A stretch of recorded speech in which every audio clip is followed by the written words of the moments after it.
இயேசுவின் நாமத்தினாலே அன்பின் வாழ்த்துக்கள்.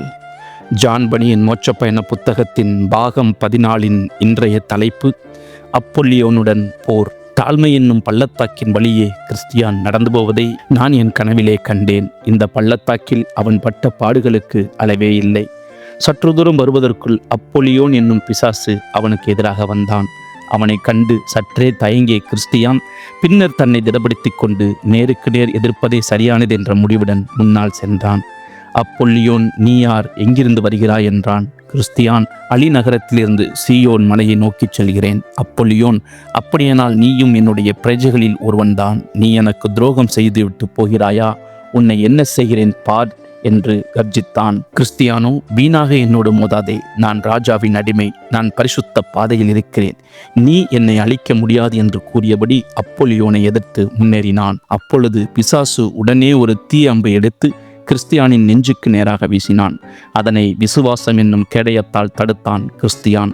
தொடர்ந்து பல அம்புகளை எய்யத் தொடங்கினான் அப்பொல்லியோன். எவ்வளவுதான் தடுத்த போதிலும் சில அம்புகள் கிறிஸ்தியானை காயப்படுத்தவே அவன் பின்வாங்கினான். அரை நாள் மட்டும் நடந்த இந்த சண்டையால் காயமடைந்து பலவீனப்பட்ட கிறிஸ்தியான் தாக்கு பிடிக்க முடியாமல் சோர்ந்து போய்விட்டான்.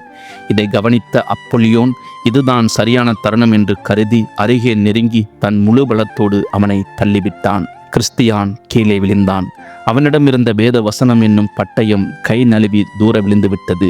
வெற்றி களிப்பில் கத்தினான் அப்பொல்லியோன், இப்பொழுது உன் உயிர் என் கையில் என்று கூறி தன் பலங்கொண்ட மட்டும் கிறிஸ்தியானை நசுக்கினான். கிறிஸ்தியான் குற்றுயிரானான். ஆனால் கிறிஸ்தியானை காப்பாற்றுவது ஆண்டவருடைய சித்தமாக இருந்தது. கிறிஸ்தியானை கொன்றுவிட அப்பொல்லியோன் கத்தியை ஓங்கும்போது கிறிஸ்தியான் தன் முழு பலத்தையும் திரட்டி கையை நீட்டி விழுந்து கிடந்த பட்டயத்தை எடுத்துக்கொண்டான். என் சத்துருவே, எனக்கு விரோதமாக சந்தோஷப்படாதே. நான் விழுந்தாலும் எழுந்திருப்பேன். மீகா 7:8 என்ற வசனம் கூறியபடி முழு பலத்தோடு அப்பொல்லியோனை குத்தினான். மரணாடி விழுந்தது போல் அப்பொல்லியோன் பின்வாங்கினான். கிறிஸ்தியானின் மன தைரியம் அதிகரித்தது. இவை எல்லாவற்றிலேயும் நாம் நம்மில் அன்பு கூறுகிறவராலே முற்றும் ஜெயம் கொள்ளுகிறவர்களாய் இருக்கிறோமே.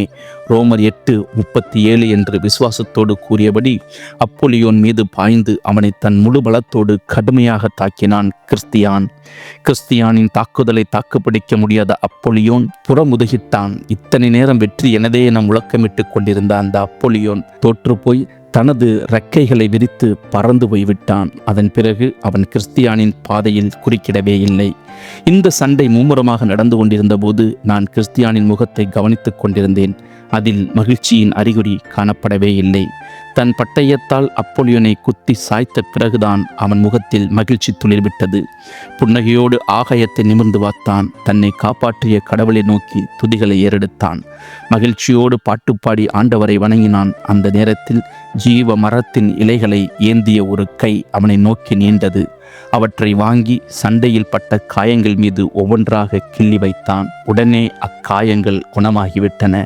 பின்னர் கன்னியர்கள் அவனது பயணத்திற்காக கொடுத்த அப்பத்தை புசித்து திராட்சை ரசத்தை குடித்து இளைப்பாறினான். சிறிது நேரம் கழித்து மீண்டும் பயணம் புறப்பட்ட கிறிஸ்தியான் மீண்டும் எதிரிகளால் எதிர்க்கப்பட்டால் சந்திக்கும் ஆயத்தத்தோடு பட்டயத்தை கையில் ஏந்தினவனாய் கிளம்பினான்.